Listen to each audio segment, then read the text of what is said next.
ஏதோ விவசாயம் பண்ணி 2 வருமானத்தை பார்க்க முடியல.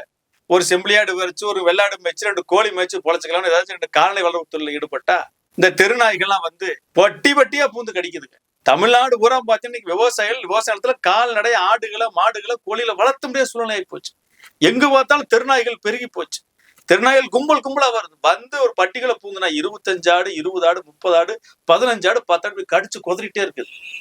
ஆக இந்த தெருநாய்களை கட்டுப்படுத்தக்கூடிய அதிகாரம் யாருட்டு இருக்குன்னா உள்ளாட்சி நிர்வாகங்கள், பஞ்சாயத்து, பேரூராட்சி, நகராட்சி, மாநகராட்சி இருக்குது.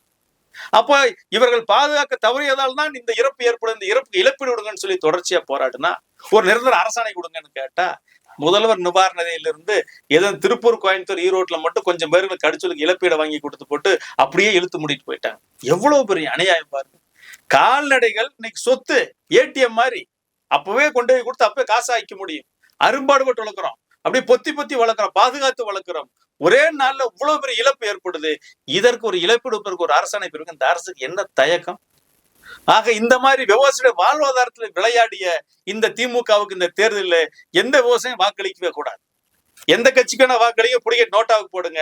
விவசாய விரோத சக்தியான திமுகவிற்கு இந்த 2026 சட்டமன்ற தேர்தலில் விவசாயிகள் வாக்களிக்க புறக்கணிக்க வேண்டும்.